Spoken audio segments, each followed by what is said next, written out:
When it comes to powerful old men who know how to make an impact, mafia bosses are almost unrivaled. These men, whose names rhyme with fear and control, still wield immense influence. They seamlessly orchestrate vast criminal empires that span continents. From the bustling streets of New York to the sun-drenched coasts of Italy, their reigns have left a permanent mark on society, and their dreadful reputations have echoed through time. Even after the deaths of some of these men, their legacies continue to persist even in 2024. But which mafia boss is the most dreadful one of all? Michael Mancuso. When it comes to organized crime, few figures have instilled as much fear and respect as Michael Mancuso, better known by his strange nickname, The Nose. As the boss of the notorious Bonanno crime family, Mancuso's ascent to power is a tale of raw ruthlessness and cold-blooded strategy, painting a vivid picture of a man who would stop at nothing to secure his place in the mafia hierarchy. Mancuso's journey into the history books began with an act so heinous it set the tone for his entire career. The murder of his wife in the late 1980s was not just a crime of passion, but a calculated removal of an obstacle. This chilling introduction to his methods showcased his willingness to commit the most personal of crimes to achieve his goals. This early display of violence was only a prelude to the blood-soaked path he would continue to walk. Fast forward to 2004, Mancuso had climbed the ranks within the Bonanno family and solidified his position through sheer terror. Randolph Pizzolo, a family associate, found himself on the wrong side of Mancuso's wrath. Perceived as a threat to the family's stability, Pizzolo was marked for death. The execution was meticulously planned and executed, serving as a brutal reminder to anyone who dared to cross Mancuso. The murder was not just an elimination of a problem, but a message etched in blood. One of the most remarkable aspects of Mancuso's reign was his ability to lead the Bonanno family from behind prison walls. Incarceration did little to diminish his influence. Instead, it became a testament to his strategic mind and deep-rooted connections. Through a network of loyalists and a reputation that preceded him, Mancuso continued to dictate the family's operations. His commands were obeyed without question, and his reach extended far beyond the prison bars. In the mafia world, respect is often synonymous with fear, and Mancuso had both in spades. His violent history and unyielding nature made him a figure to be feared. Associates and rivals knew well the price of disobedience or betrayal. Mancuso's reputation was his most potent weapon, ensuring his orders were followed and his position remained unchallenged. This fear was not just about his past actions, but the ever-present threat of what he was capable of doing. Mancuso's ability to maintain control under constant scrutiny from law enforcement showcased his tactical brilliance. He navigated the treacherous waters of mafia politics and legal pressures with a deft hand. Even from prison, his influence was unshakable, a testament to his strategic acumen and the deep-seated fear he commanded among his subordinates. His rise to power was paved with violence, and his reign was marked by a cold-blooded determination to maintain control at all costs. The Nose did not just survive in the brutal world of organized crime, he thrived, leaving behind a legacy that continues to echo in the underworld. Francesco Schiavone. Francesco Schiavone, known by his nickname Sandokan, after a fictional pirate, is a formidable figure in the Italian mafia landscape. He is a prominent member of the Camorra, the notorious criminal organization rooted in the Campania region of Italy. Schiavone's legacy is most notable for his leadership of the Casalesi clan, one of the most powerful and violent factions within the Camorra. Schiavone's journey into the world of organized crime began at a young age. Growing up in an environment deeply influenced by the Camorra, he quickly learned to navigate the intricate and violent power structures of the organization. His rapid ascent through the ranks of the Casalesi clan was fueled by a potent mix of ruthlessness and strategic brilliance. Under Schiavone's leadership, the Casalesi clan significantly expanded its criminal empire. Their activities spanned a wide range of illicit enterprises, including drug trafficking, extortion, money laundering, and illegal waste disposal. The clan established a notorious control over the Caserta province and extended its influence throughout Italy and beyond. Schiavone's methods were notoriously brutal. He dealt with rivals and threats to his power with unflinching violence. The Casalesi clan orchestrated numerous murders, targeting politicians, journalists, and law enforcement officials who dared to oppose them. This reign of terror cultivated a climate of fear, allowing the clan to operate with relative impunity. One of the most significant challenges to Schiavone's dominance came with the Spartacus Maxi trial, which began in 1998. This landmark trial was one of the largest and most consequential anti-mafia operations in Italian history. It targeted the leadership of the Casalesi clan and and exposed the extensive web of their criminal activities. Despite being a fugitive at the time, Schiavone was tried in absentia and found guilty of multiple crimes. In a dramatic turn of events, Schiavone was captured in 1998 after years on the run. His arrest marked a significant milestone in the fight against the Camorra. However, it wasn't until 2008 that he was sentenced to life imprisonment for his involvement in multiple murders and other mafia-related crimes. Schiavone's imprisonment dealt a blow to the Casalesi clan, yet it did not dismantle their operations entirely. The clan continued to wield considerable power, although Schiavone's capture did weaken their grip on the region. DeMeo. Roy DeMeo, a name synonymous with brutality, was an American mobster and a key figure in the Gambino crime family. Born on September 7, 1942 in Brooklyn, New York, DeMeo rose to infamy in the 1970s and early 1980s, leading a group of criminals known as the DeMeo crew. His legacy is marked by an extraordinary level of violence and a staggering number of murders, casting a long shadow over organized crime in New York. DeMeo's criminal career began with small-time loan sharking and car theft, but his ruthless ambition quickly propelled him into the higher echelons of the Gambino family. By the early 1970s, he had assembled a loyal group of associates, including Chris Rosenberg, Anthony Center, Joseph Testa, and Henry Borelli, who would become infamous as the DeMeo crew. Their operations were vast, encompassing drug trafficking, loan sharking, car theft, and extortion. However, it was their penchant for murder that set them apart. The DeMeo crew became notorious for their gruesome method of disposing of bodies, which they referred to as the Gemini method, named after the Gemini Lounge, their base of operations. Victims were lured to the lounge where they were shot in the head with a silenced pistol, wrapped in a towel to minimize blood splatter, and then stabbed in the heart to stop the bleeding. The bodies were then dismembered in the lounge's back room and packaged into plastic bags, which were disposed of at various landfill sites, rendering identification nearly impossible. This methodical approach to murder was shockingly effective. Law enforcement officials estimate that the DeMeo crew was responsible for over 100 killings. One of the most chilling aspects of DeMeo's operation was its efficiency and the impersonal nature of the killings. Members of the crew were expected to participate in the murders, ensuring that loyalty and fear kept them bound to DeMeo and the gang's gruesome activities. Despite his success, DeMeo's increasing notoriety and the mounting bodies attracted unwanted attention from both law enforcement and his superiors in the Gambino family. The FBI began to close in on DeMeo, and by the early 1980s, the pressure was immense. Additionally, his violent tendencies and unpredictable behavior made him a liability. On January 10, 1983, DeMeo's body was found in the trunk of his car, shot multiple times. His murder was likely ordered by members of the Gambino family, marking a violent end to a violent life. DeMeo's death did little to quell the intrigue surrounding his life and crimes, as his story became the subject of books, documentaries, and true crime analyses. Giovanni Motisi.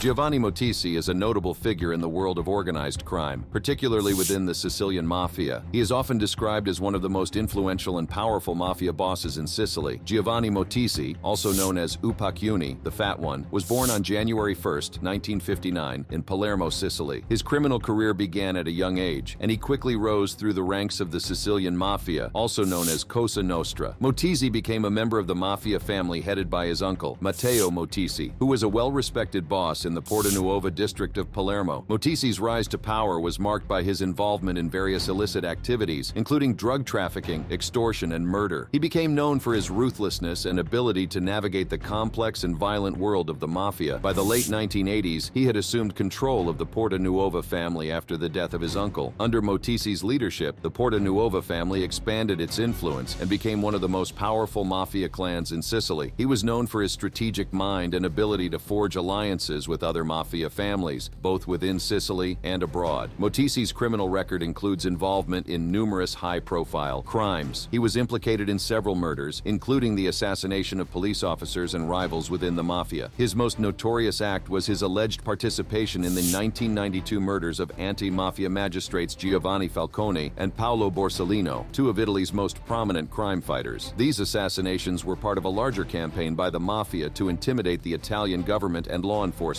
Motisi's role in these killings solidified his reputation as a ruthless and formidable Mafia boss. In the early 2000s, Giovanni Motisi went into hiding to avoid arrest. Despite numerous efforts by Italian authorities to capture him, he managed to evade capture and remained one of Italy's most wanted fugitives for many years. His ability to avoid capture only added to his mystique and notoriety. As of recent years, Giovanni Motisi's whereabouts remain unknown. There have been periodic reports and rumors about his activities and possible sightings, but he has managed to stay one step step ahead of law enforcement. His fugitive status has made him a legendary figure in the world of organized crime, and he continues to be a symbol of the ongoing struggle between the Mafia and Italian authorities. Giovanni Motisi is remembered as one of the most feared and respected Mafia bosses in Sicilian history.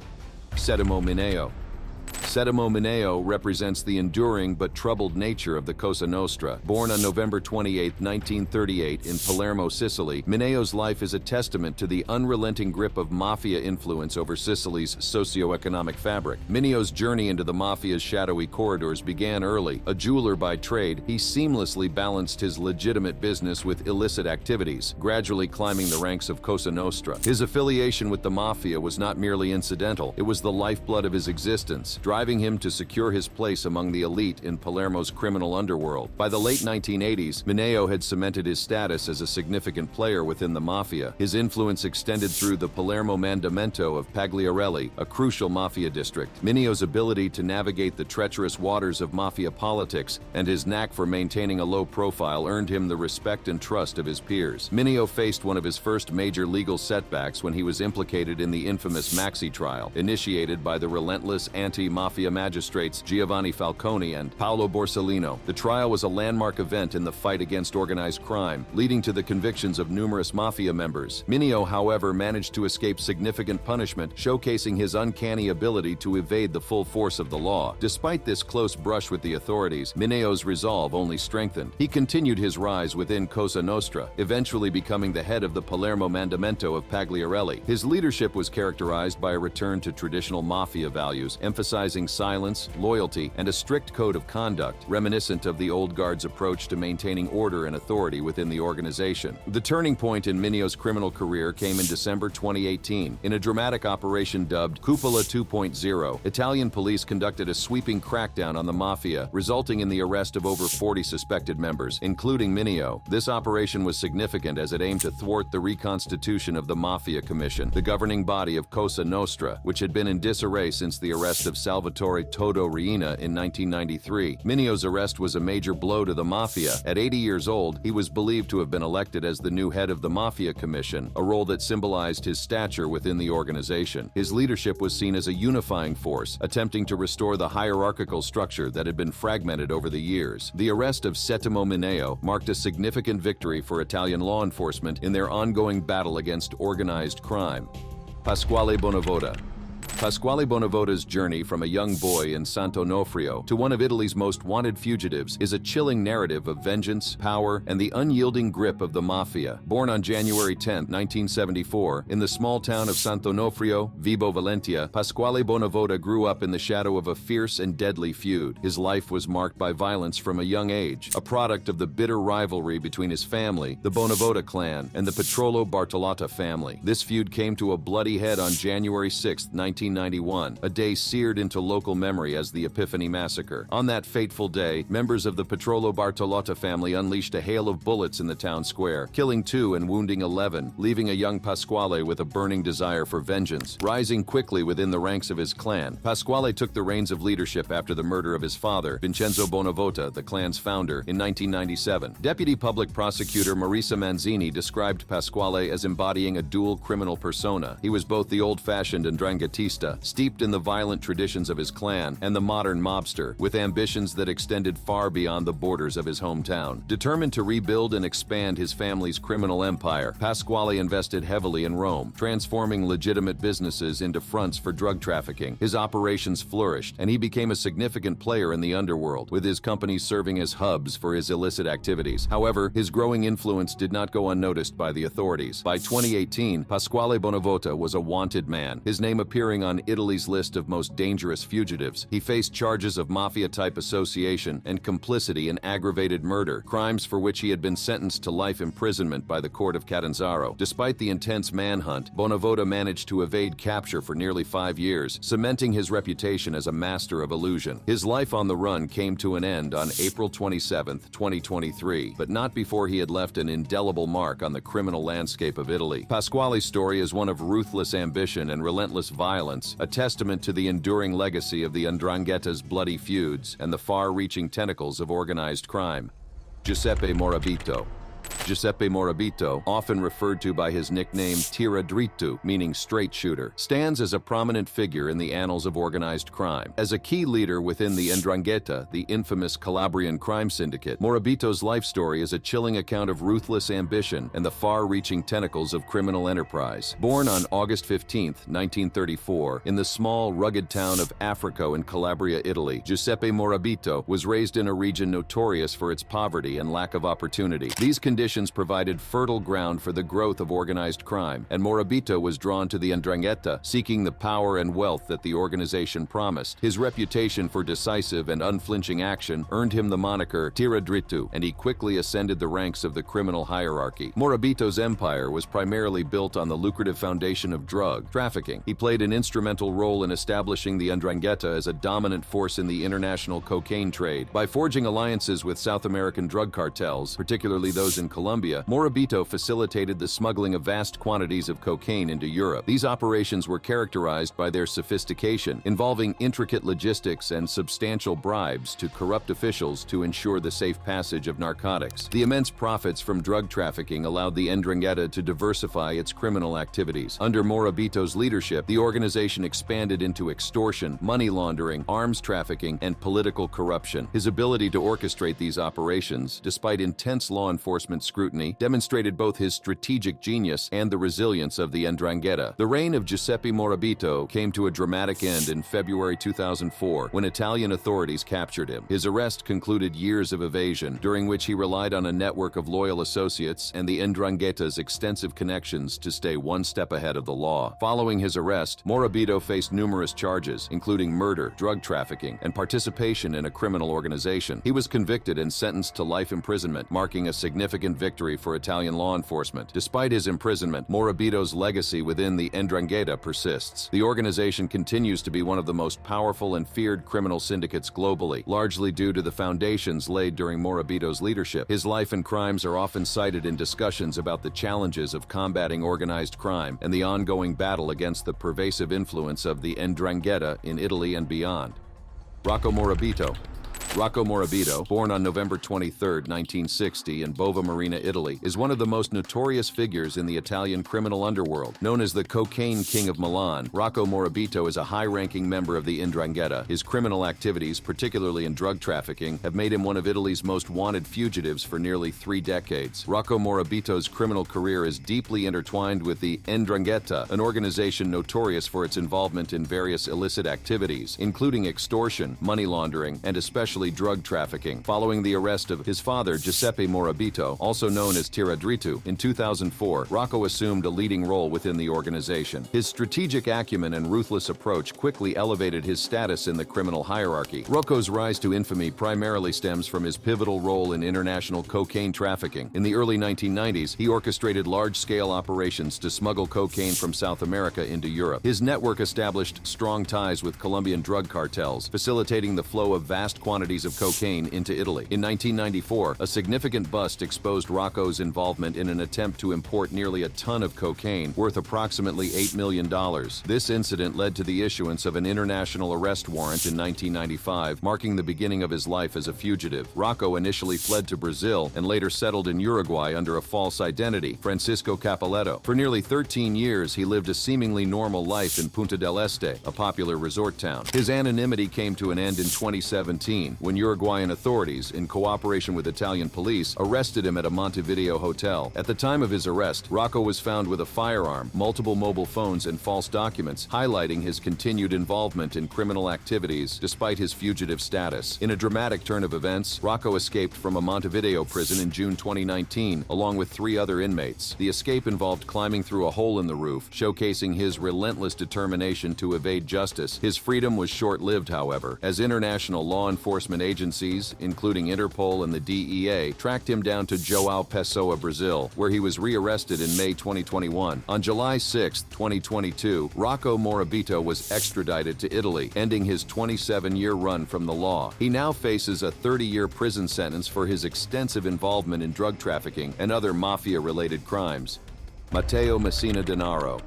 Matteo Messina Denaro, often referred to by his moniker Diabolic, is a figure whose reign of terror within the Cosa Nostra stands as a testament to the ruthless depths of organized crime. Born on April 26, 1962 in Castelvetrano, Sicily, Denaro's ascent to power was marked by a trail of violence and fear, securing his place as one of the most feared mafia bosses in history. Messina Denaro's early criminal activities set the stage for his ruthless reputation. Coming from a mafia family, he was indoctrinated into the world of crime from a young age. His father, Francesco Messina Denaro, was a powerful mafia boss, and Matteo quickly proved his mettle through acts of extortion, drug trafficking, and murder. By the 1980s, he had established himself as a formidable enforcer, known for his cold-blooded efficiency and brutality. The early 1990s marked a significant period in Messina Denaro's rise to infamy. He played a central role in the mafia's bombing campaign on the Italian mainland, a series of attacks intended to coerce the government into halting its crackdown on organized crime. These bombings, which included devastating attacks in Rome, Florence, and Milan in 1993, resulted in numerous deaths and widespread destruction, leaving a nation in fear and showcasing Denaro's willingness to employ extreme violence to achieve his ends. One of the most horrifying episodes of his reign was the kidnapping and murder of Giuseppe Di Matteo, the 12-year-old son of a mafia informant. In 1993, in retaliation for Giuseppe's father's cooperation with authorities, Denaro ordered the boy's abduction. Giuseppe was held captive for over 2 years, subjected to unimaginable suffering. In 1996, he was strangled and his body dissolved in acid, a barbaric act intended to serve as a gruesome warning to potential informants. This atrocity epitomized Denaro's ruthless commitment to maintaining the mafia's code of silence. Despite being a fugitive since 1993, Messina Denaro continued to exert considerable influence over Cosa Nostra. He orchestrated numerous assassinations, targeted attacks on law enforcement officials, and maintained control over extensive drug trafficking operations. His ability to evade capture for decades showed just how cunning he was and the extensive network that shielded him from the law. Denaro's reign was characterized not only by violence but also by a strategic brilliance that kept the mafia's operations thriving. He adapted to changing times, expanding the mafia's interests into legitimate businesses and international drug trafficking routes, ensuring a steady flow of income and power. The relentless pursuit of Matteo Messina Denaro by Italian authorities finally culminated in his arrest on January 16, 2023. Captured at a private clinic in Palermo where he was undergoing treatment for cancer, his arrest was a significant victory in the long-standing battle against Cosa Nostra.